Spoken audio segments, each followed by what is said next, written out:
Apocalipse, no capítulo 2.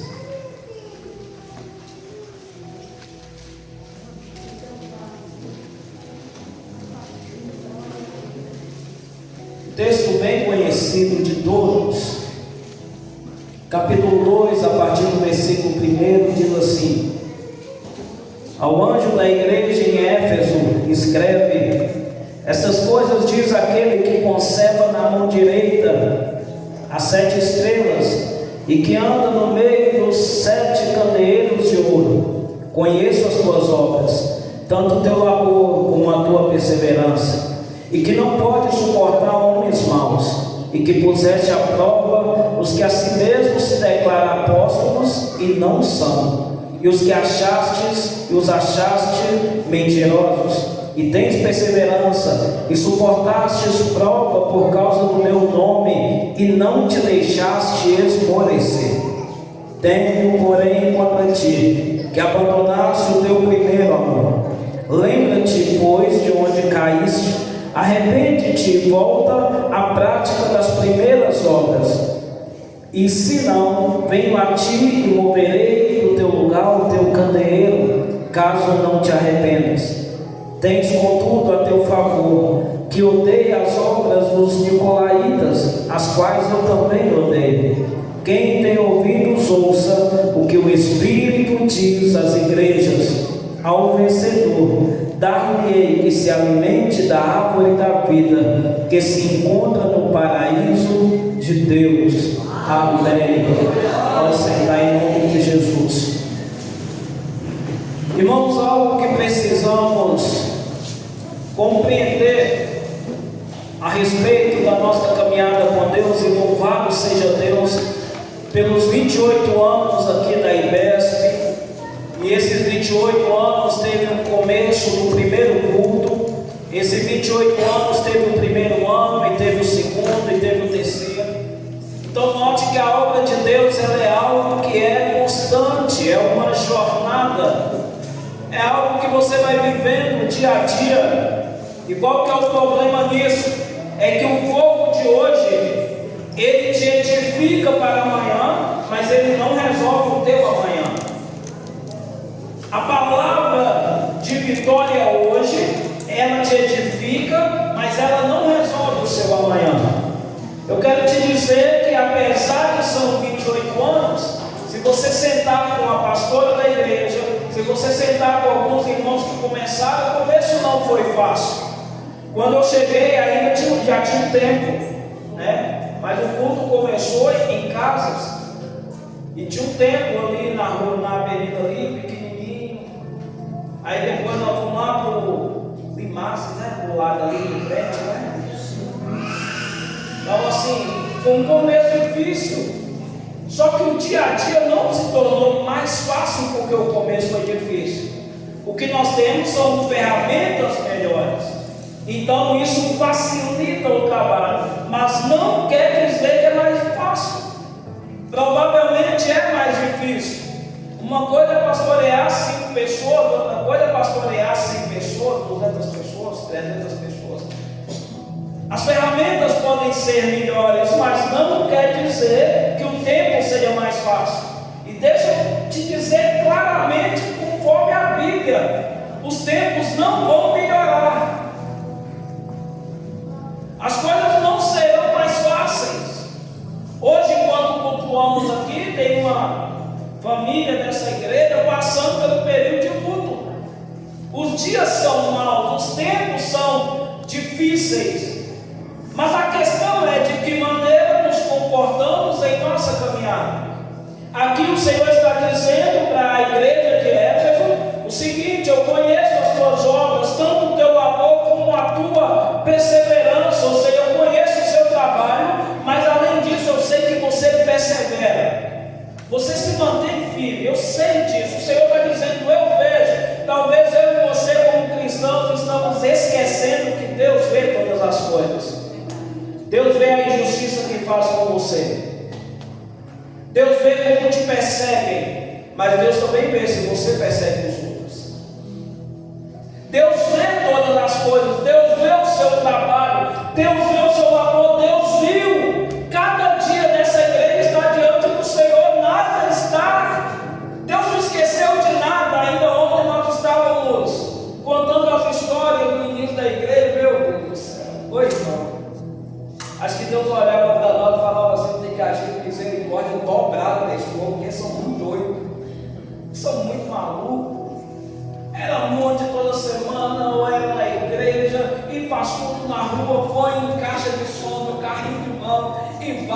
e os outros ameaçam a gente, e depois ele está lá na casa da pessoa orando por ela e ela ameaçou a gente, porque Deus viu e Deus é bom.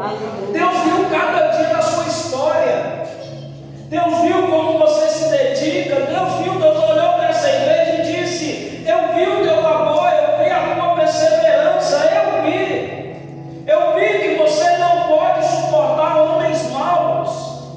A igreja, nesses últimos tempos, ela está começando a ser manipulada pelo mundo. Ela já suporta o mal, ela já suporta o pecado, ela já suporta as coisas do mal, ela já se torna manipulada. Mas em nome de Jesus aqui não vai acontecer isso não, amém? Mas Deus olhou para ela e disse: vocês não podem suportar o mal. O que ele está querendo dizer com isso? É que a igreja, apesar do que as pessoas pensavam, a igreja enfrentava os maus. Glória a Deus. A igreja mantinha a sua posição enfrentando os maus. A igreja não era manipulada. Eles não conseguiam manipular a igreja de Éfeso. A igreja de Éfeso era uma igreja extremamente inteligente. Eles colocavam à prova os que se diziam apóstolos e não eram. Eles não aceitavam qualquer coisa que dizia para eles. Nós não chegamos até aqui, olha eu falando como membro da igreja, eita glória.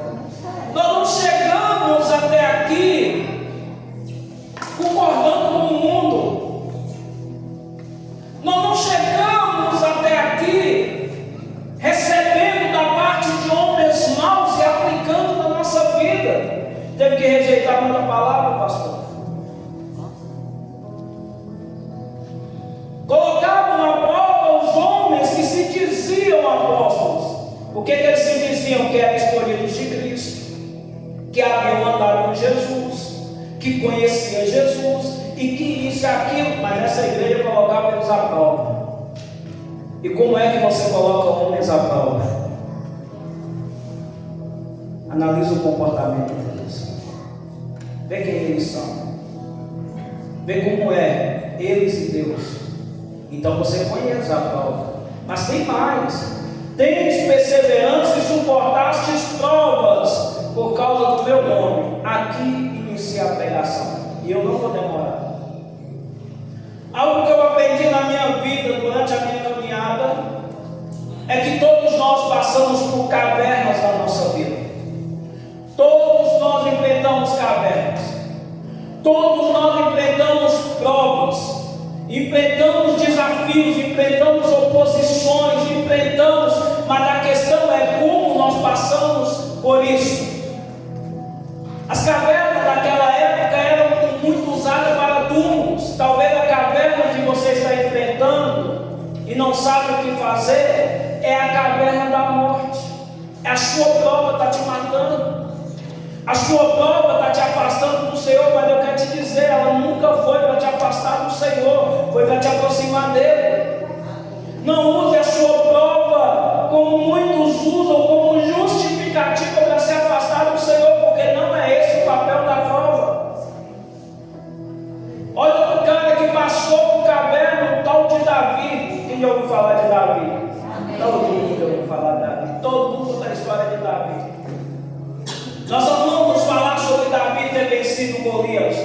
Foi algo extraordinário. Um menino venceu um gigante com uma pedra. E Davi venceu o Golias. O Davi derrubou o Golias. O Davi cortou a cabeça do Golias. Davi não volta mais para casa como um pastorzinho de ovelha depois dessa guerra. Ele agora é comandante do exército de Saul. E Davi vai para a guerra. Davi está vencendo mais batalha do que Saul. Saul é o rei de Israel. Saul deveria aplaudir Davi. Saul deveria trazer Davi para perto. O que Saul faz? Persegue Davi. Eu vou matar Davi. E Saul planeja a morte de Davi. E Jonatas fala com Davi: não, de maneira que o meu pai vai te matar. Não, Davi fala só: eu não vou para o jantar. Você observa como que ele vai comportar. E aí você me fala: não. O ódio de Saul era tão grande por Davi que ele tentou matar até Jonatas. porque Jonatas ajudava Davi. E Davi foge, e para onde ele foge? Ele foge para uma caverna. A sua prova pode ser a sua caverna. Só que na nossa prova muitas vezes tem solidão. E caverna é lugar de solidão. A igreja muitas vezes passa pela solidão. Os pastores muitas vezes são as pessoas mais solitárias da face da terra. Porque o pastor tem que atender todo mundo, o pastor tem que amar todo mundo, mas nem todo mundo atende o pastor, nem todo mundo ama o pastor. Mas a solidão faz parte da nossa história. Ir para a caverna, ficar sozinho, faz parte da nossa história. Como igreja, eu quero te dizer isso, faz parte da história da igreja as lutas.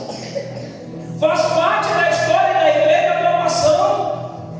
Faz parte da história da igreja as dores, as lágrimas, o choro faz parte da história. Se você avaliar toda a história desses 28 anos, você verá quantas lágrimas ocorreram, quantas lutas foram enfrentadas, quanta oposição teve.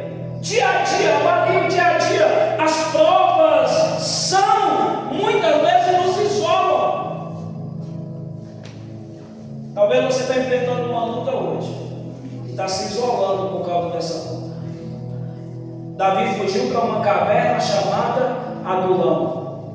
A igreja primitiva fugia para cavernas. Quando a igreja começava a cair na graça do povo, perseguição. E a igreja fugia, cultuavam em cavernas, cultuavam em buracos. Tinham que contar as pessoas que poderiam participar. Não podia ter muita gente, não podia ter barulho, não tinha som alto, não tinha nada. A igreja tinha que fugir por causa da provação. Davi teve que fugir por causa da provação, porque Saul queria matá-lo.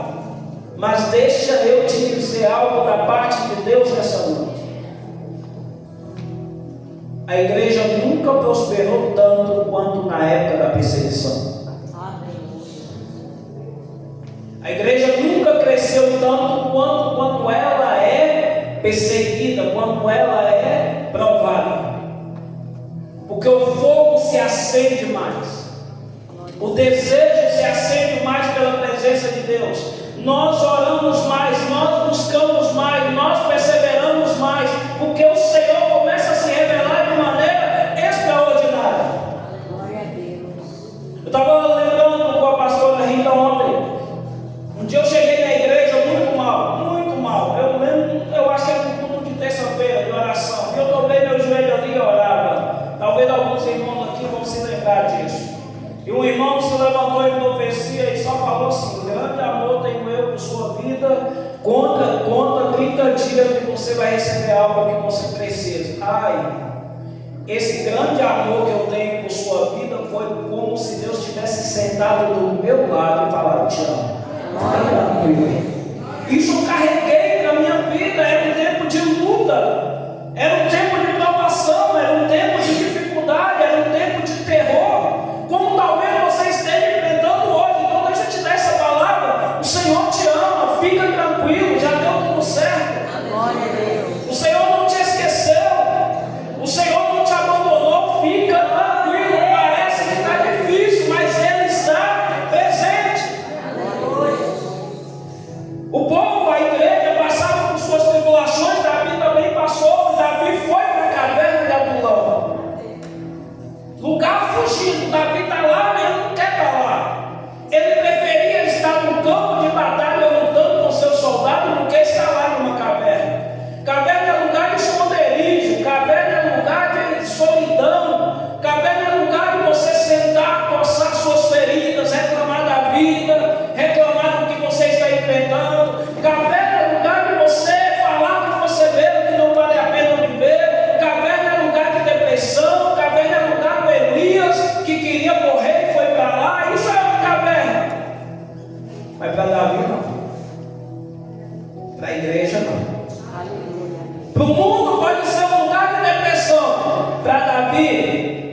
comando para a igreja, lugar de adoração. Aleluia. A sua prova, o seu problema não é lugar de morte, é lugar de adoração. Aleluia.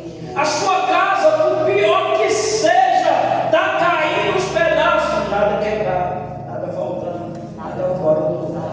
Mas a casa está caindo. Está com problema na casa, não tem prosperidade, está enfrentando dificuldade. Faça da sua casa lugar de adoração. Aleluia.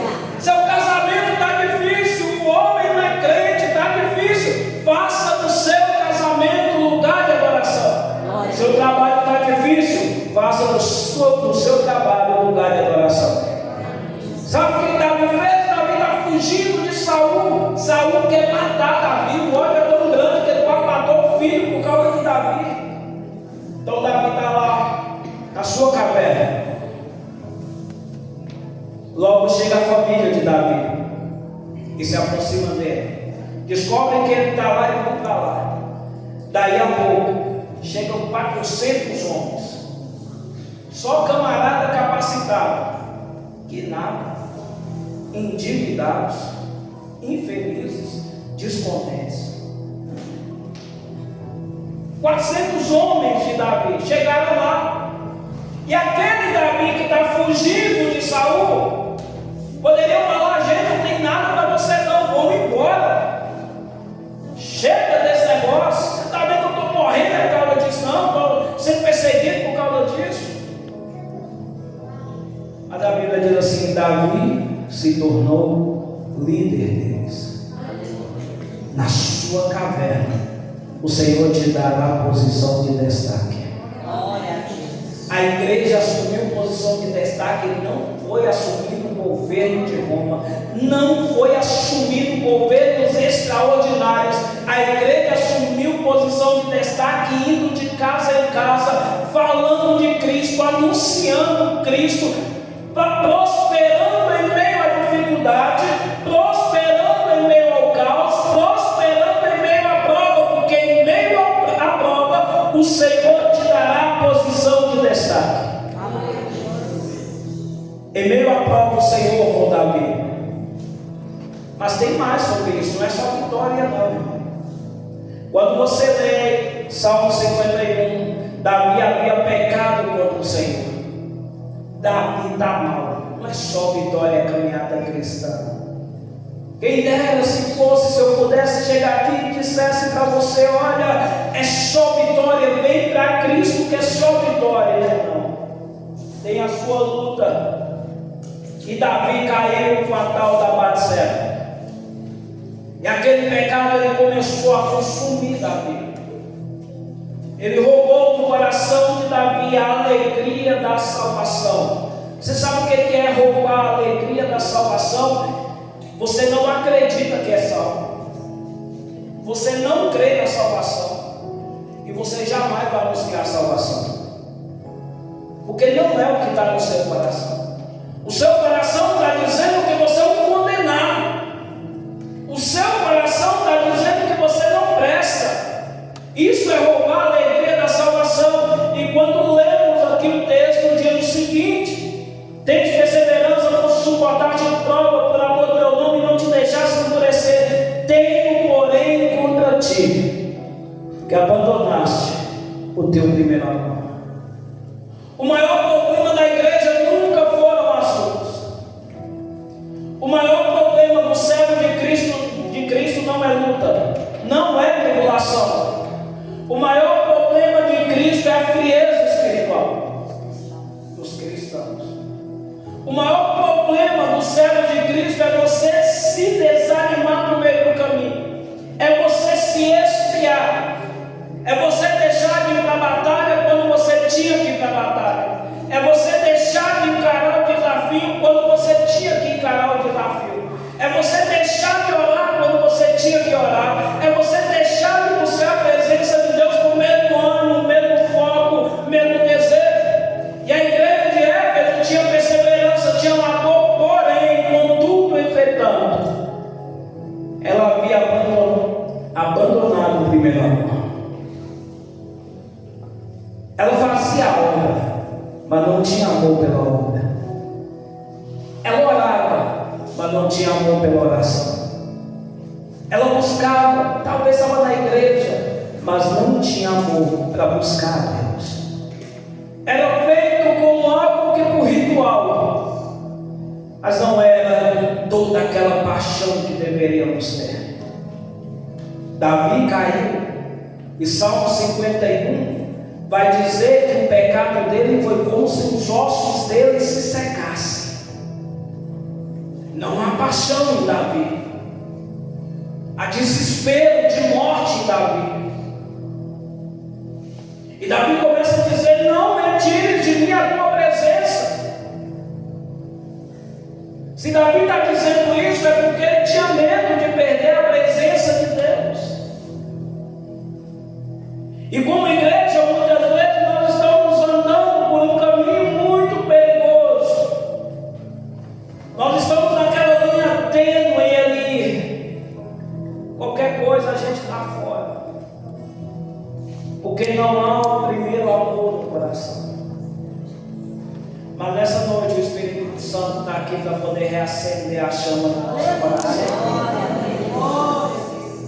Aquela paixão, aquele amor, aquele brilho no olho, aquele sorriso, aquela alegria de se estar na presença de Deus, que te levava a dizer: é o melhor lugar do mundo, é o melhor lugar do mundo. A presença de Deus, é aconchegante, a presença de Deus me traz paz. Mas com o tempo a gente já não percebe a mesma coisa, a gente vai acostumando a não sentir mais a presença de Deus, a gente vai se acostumando a ser religioso, a gente vai se acostumando com o trono de Davi. Eu estou no meu trono, eu sou crente, e glória a Deus, mas não há paixão, não há amor. Mas o Senhor está dizendo: lembra-te de onde caíste.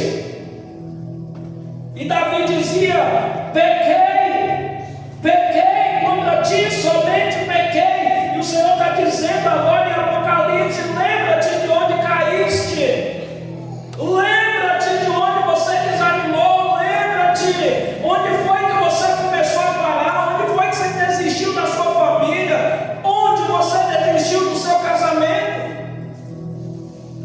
onde você desistiu de ser servo de Cristo, onde você desistiu de pegar seus filhos e educá-los na presença de Deus. Onde foi que você desistiu? Lembra onde foi que você desistiu? Lembra quando foi aquele dia que você disse assim: menino, eu não te falo mais nada sobre o reino de Deus, e não falou mesmo não.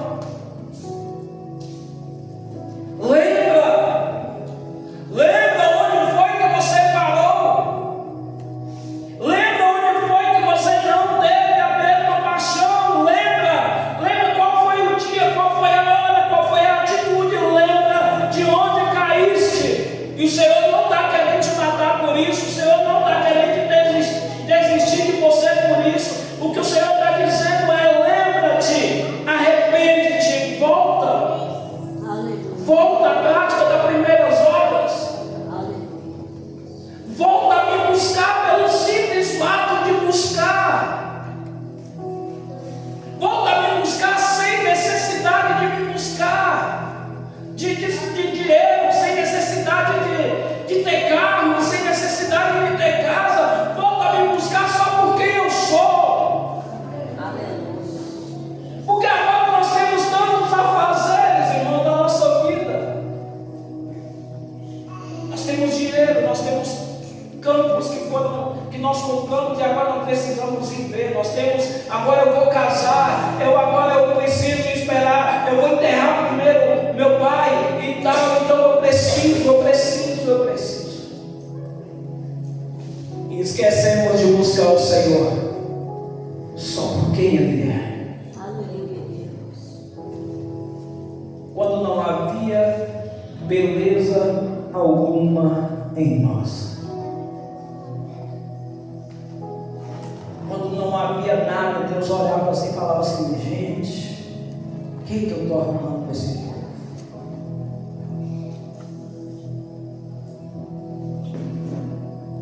não havia nada em nós que o atraísse. Ainda assim ele foi atraído.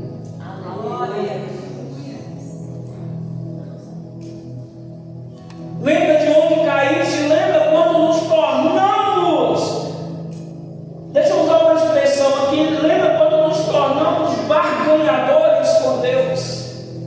Se eu for, o Senhor vai me dar isso, se eu for, o Senhor vai abrir a porta, se eu for, o Senhor vai fazer um milagre, se eu for, se eu fizer, o Senhor vai fazer algo. Não, querido, lembra de buscar só porque Ele é. Senhor, se eu for, eu vou te encontrar, Senhor. Senhor, se eu orar, eu vou te achar, Senhor. Senhor, se eu derramar meu coração diante do Senhor, o Senhor vai me ouvir, Senhor. Só por quem Ele é. Não pelo que as pessoas dizem que Ele é. Eu amo a história da mulher samaritana. Ela não tinha nada para atrair Jesus. Jesus parou lá no poço. Mandou os discípulos irem comprar comida para ninguém dar pitaco no assunto. Imagina. Quando essa mulher chega, ele fala: me dá água. Ela fala: como sendo tu, judeu, você ousa falar comigo? Ele disse assim: ah, se você soubesse quem é que fala. Ô irmãos, ah, se você soubesse quem é o dono dessa igreja. Ele diz assim: se você soubesse, mulher, você me pediria água e eu te daria água da vida. E o diálogo se desenrolou, aquela mulher reconheceu quem era Jesus. E aí ela deixa um cântaro lá, nem a água ela levou, eu acho que nem água para Jesus ela deu, Jesus já não estava também com sede mais. Ela corre na cidade, ela começa a chamar um a um, dizendo: vem, eu achei o Cristo, vem, deixa eu levar vocês até Ele. E eles vão até Jesus. E Jesus começa a ensinar para aquele povo com o mesmo amor que Ele ensinou para aquela mulher. Ele começa a ensinar para aquele povo. Daí a pouco alguém vira e fala assim: ô mulher, nós não acreditamos só pelo que você nos disse mais, é pelo que nós vimos e ouvimos. Glória a Deus. Na nossa luta Ele se revela a nós. Aleluia. Não deixa o amor se esfriar. E o amor não se esfria da noite para o dia, é aos poucos. Mas o Senhor está aqui nessa noite só para te dizer: eu ainda estou aqui. Aleluia. Então abra seu coração para o Senhor. Davi rasgou o coração diante de Deus. E deixa eu te falar algo: Davi era homem segundo o coração de Deus antes do pecado e continuou sendo depois do pecado, porque ele se arrependeu. A igreja, o Senhor está dizendo: lembra-te de onde caíste, arrepende-te e volta à prática das primeiras obras, senão venho a ti e moverei no teu lugar o teu candeeiro, caso não te arrependas. O que te impede de buscar a presença do Senhor de fato e de verdade? Sabe aqueles 400 homens endividados, descontentes, que procuraram Davi? Davi se tornou líder deles. Eles não continuaram endividados, eles não continuaram descontentes.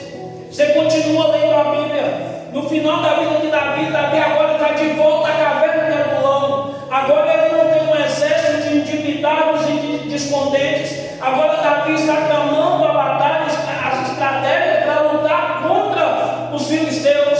E Davi, dentro daquela caverna, que agora não é uma caverna de solidão, agora é uma fortaleza. A Bíblia chama ela de fortaleza de Davi. Agora Davi está lá trabalhando a sua guerra. Chega 3 homens. E Davi fala assim: a quem me dera beber da água que está além do acampamento filisteu lá de Belém. Esses 3 homens ouviram Davi falar. Deve ter chamado um ao outro, falou assim: vamos lá, tem coragem? Porque eles agora não eram mais os descontentes, agora são chamados de valentes de Davi. Glória a Deus. Pastor, eu quero liberar sobre você nessa noite essa palavra. Aleluia. Chegam muitos descontentes, endividados, mas muitos se tornarão valentes. Aleluia. seja você um deles. Chega acabado na igreja, destruído na igreja, e o Senhor vem trabalhando, e o Senhor levanta. Aguenta o processo, irmão, não é fácil não. Eu estou nessa caminhada na idade da igreja, eu 28 anos, até hoje não é fácil. Aguenta o processo que o Senhor vai te moldando para o propósito dele. O Senhor vai te moldando para o propósito dele. Eu profetizo sobre os jovens dessa igreja. Quem tem filho jovem aqui? Levanta a mão. Você tem um filho jovem, invista na vida espiritual dele. Gasta tempo com ele. Mexa com a vida espiritual dele. Deixa eu morrer não, porque você vai ver que ele vai se tornar um valente. Mas mexa com isso. Minha mãe, na maior simplicidade dela, eu lembro disso até hoje, na maior simplicidade dela, minha mãe não falava nada sobre eu ter convertido, ela só observava. Ela foi lá, comprou uma roupinha, mandou pagar uma roupinha social, eu lembro até hoje, uma calça clara, para eu vir para a igreja. Ela não sabia, mas ela estava investindo em mim. Aleluia. Nós fomos um dia para a homenagem, pouco tempo depois, e eu tenho um tio até hoje que é pastor, e ele tinha uma Bíblia lá e ele vendia a Bíblia. Ela foi lá e comprou a Bíblia para me dar. Você dá celular para o seu filho, mas não dá a Bíblia. Aí você quer que eu seja o nome de Deus? Ela deu a Bíblia. Eu marcava essa Bíblia, eu li essa Bíblia, eu comi Bíblia. Tem um versículo, o primeiro versículo que eu decorei até hoje: em nenhum outro há salvação, porque também debaixo do céu nenhum outro nome há dado entre os homens pelo qual devemos ser salvos. Atos 4:12. Mas sem saber, ela está investindo em mim.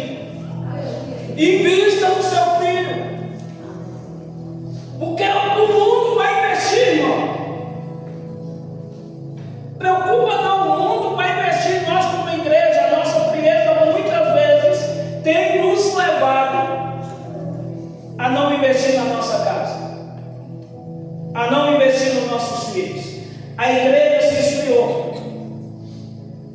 Homens começaram a perder suas famílias. O que mais se ouve falar hoje é de homens que se perdem a família dentro da igreja, porque pararam de investir na família, pararam de orar, pararam de interceder. Mulheres que abandonaram suas casas, já não edificam mais suas casas e vão desanimando. E muitas vezes tudo que os filhos ouvem sobre a igreja é só quando está aqui dentro. O Senhor não quer isso para nós, não. O Senhor quer que nós possamos investir no que temos, que somos no Evangelho. Glória a Deus. E o Evangelho dentro da sua casa, o Evangelho uns com os outros aqui na igreja, edificando uns aos outros, o Evangelho na sua rua, o Evangelho na sua cidade, em nome de Jesus. A minha menina ministrou aqui ontem, e ela disse que a igreja precisa praticar o ID. Pratique o ID. Não deixe esfriar, irmãos. Nada vai aquecer tanto o seu coração quanto servir ao Senhor. Glória a Deus. Está doendo? Sirva ao Senhor.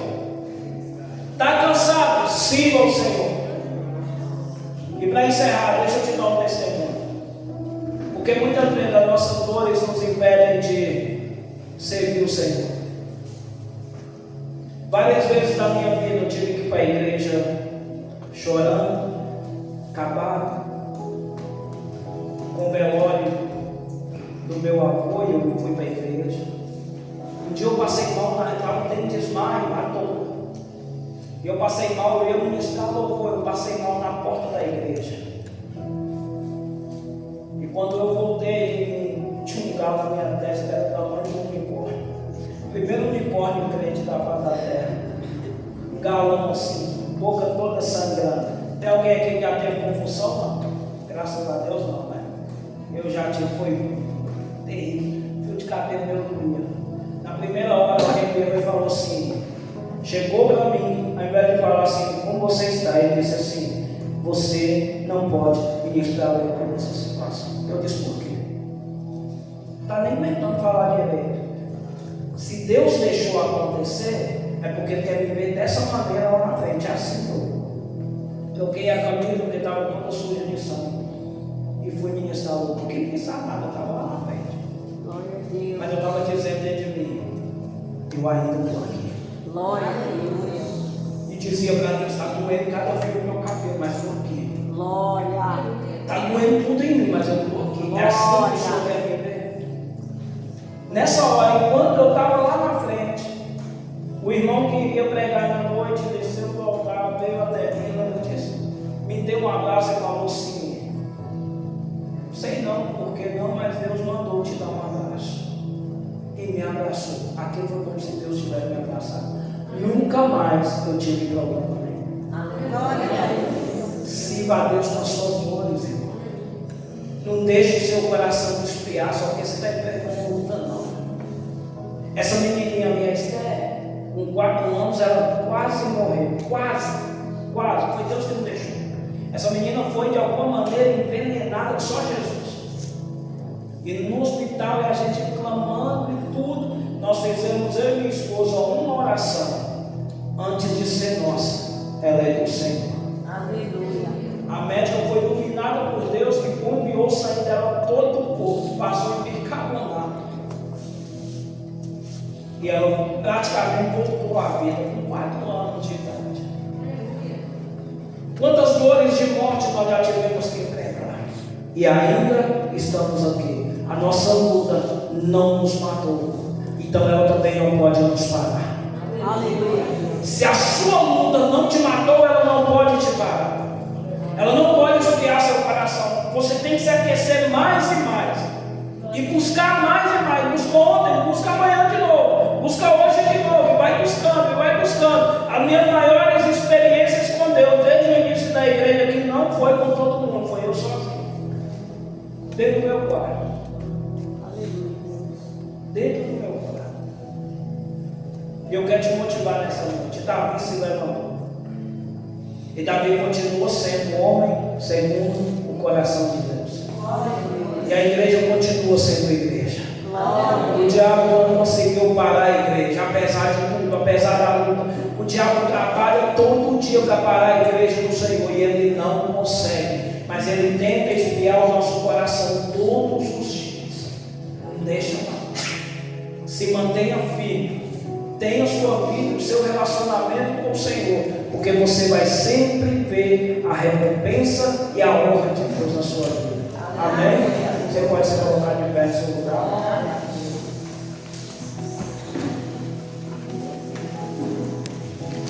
Quem tem ouvidos ouça o que o Espírito diz à igreja. Ao vencedor, dar-lhe-ei que se alimente da árvore da vida, que se encontra no paraíso de Deus. Talvez o que você sente hoje é um cansaço extremo, emocional, espiritual. Elias estava assim também. O Senhor mandou um anjo lá alimentar Elias e disse: come e bebe, porque grande é a sua jornada. Deus estava dizendo para Davi: aqui não é o ponto final, não, Davi. Continua, Davi.